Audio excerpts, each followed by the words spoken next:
Welcome back to the Misperception Podcast. First off, wait. Okay? I know it's been a minute.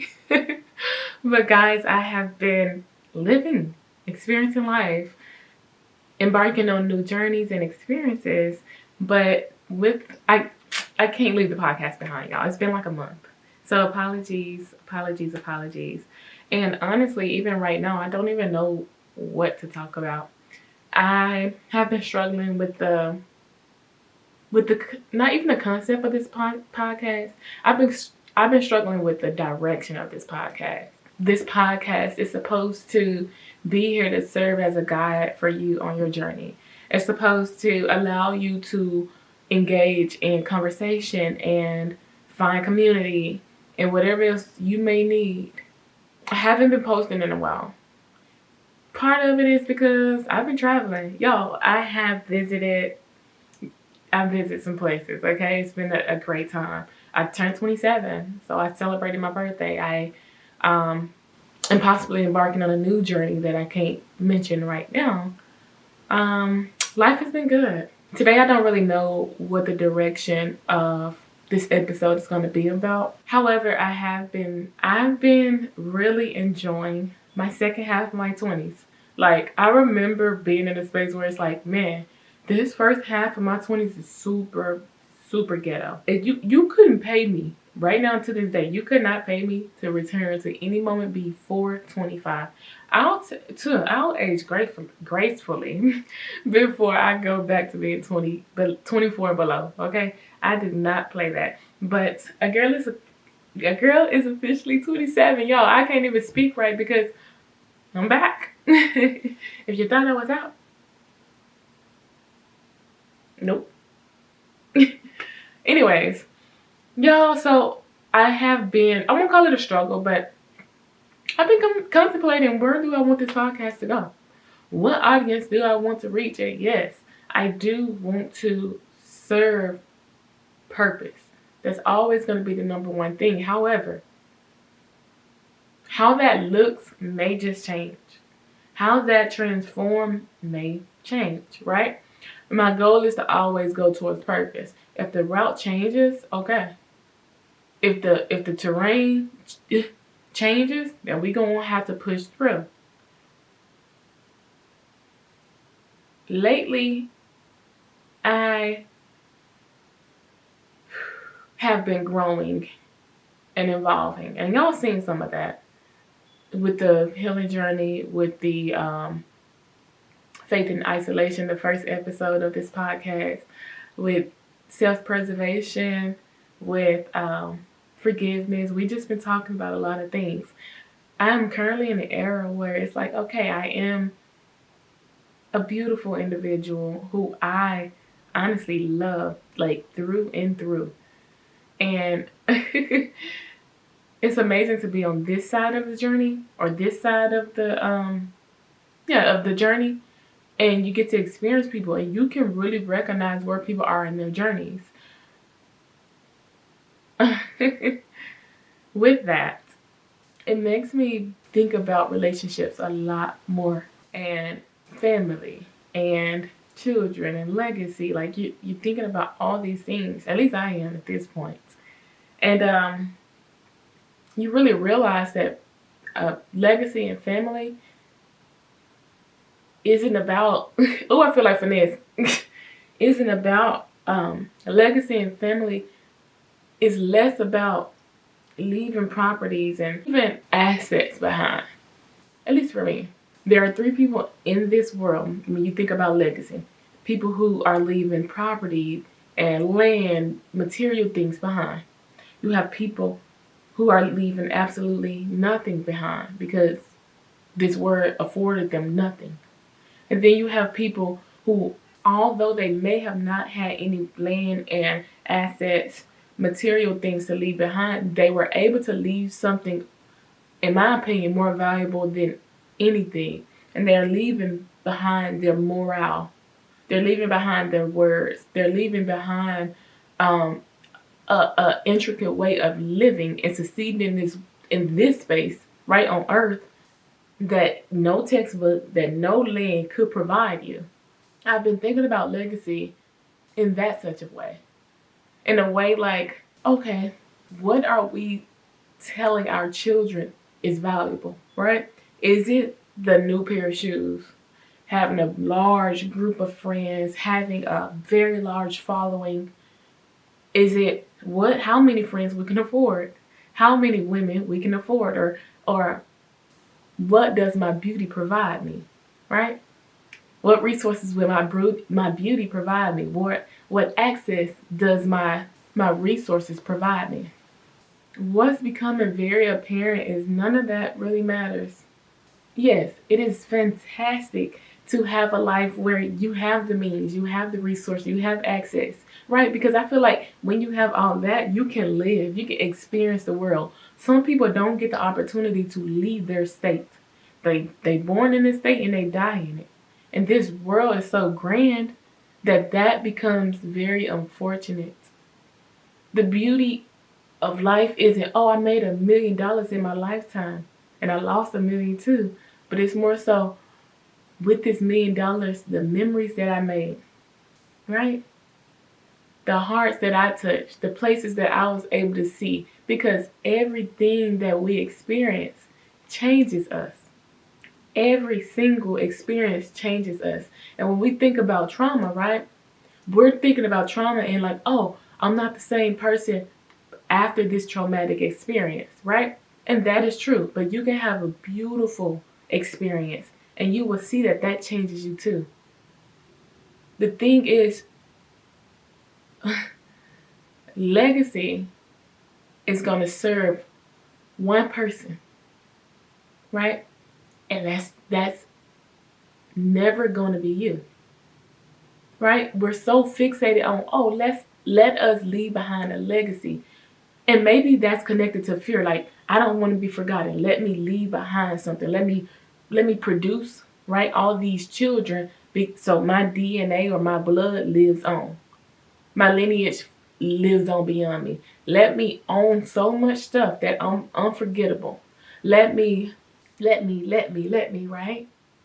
We're so fearful of what happens after we move on past this place that we forget to live while we're here. We have one moment here. All right, guys, my camera did die, so try to round it back. But legacy should be about you. Legacy needs to be about how you are living and not what you are living for. I think that we have been taught to what you're living for. I'm living for my kids, so I'm setting up this and this and that. And there's nothing wrong with trying to prepare your children for X, Y, and Z. And let's just say you did you lived your entire life preparing those children. And so, I'm going to get them a house, right? I'm going to get them a house and I'm going to leave this house behind so that they don't have to struggle like I did to pay rent or something like that. Only thing they have to do with is keep up property tax, right? I'm putting them in position to where they'll have one step ahead of me, right? But what happens when your child don't want to live in that state where you bought that home, right? What happens when your child doesn't have the same values as you? So they take that home, they sell it, and the money that they get from it, they take and do something that you wouldn't even, you turn over in your grave that they did with it because of your blood, sweat, and tears that you use to buy that. And I imagine the same scenario. You bought that house because you wanted to buy it. You wanted to spend the rest of your life in this state. That was your dream, right? And not somewhere pushed in the back of your mind like, oh, I'm doing this for my children so that they be in a better position than I did. Because who knows what happens when you pass away? Who knows what happens when you're no longer here and you taught them ownership and keep the land and this and that. And I'm saying that is okay if that is your prerogative. However, I believe something that better equips human beings is teaching them about morals. We are seeing people commit suicide and ruin their lives for the most simple reason. We're living in a society today where people do not respect, value, honor, and I'm not even talking about tradition, but themselves. their kinfolk, their parents. It is better to equip a person not with things, but with the ability to be a successful human being. Equip them with the knowledge to understand, oh, this is how we distinguish principle from anything else, how we distinguish morale from anything else, how we could distinguish common sense from anything else. We've got children literally throwing their lives away.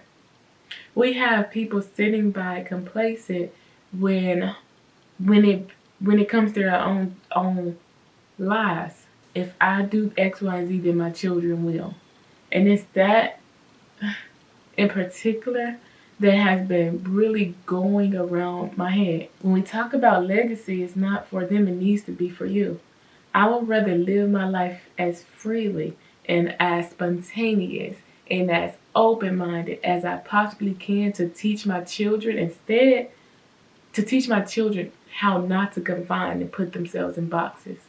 I'll speak life into myself and affirm and live off a purpose in order to show them that you can live a life happily without being bound by the contradictions of how people rule the world. You can literally ruin your own self-worth by believing what society says. You'll ruin your perception. You'll ruin your family based on what society says. You'll ruin that relationship. Because society does tell you to be prideful. Oh, that could never be me. Right? We don't teach our children how to release their egos, right? As adults. We don't teach them positive things on how to harness their anger, right? We just tell them, oh, it's not okay to be angry. Fix your face, right? We tell them that, oh, emotions are okay, but in the same token, control which emotions are right and wrong. I think it's more powerful to look at somebody, a child, a friend, a parent, and see the humanity in them, rather than trying to psychoanalyze somebody's behavior. That doesn't matter. I think that we, as a society, can't go forward in the same manner that we've been going forward in.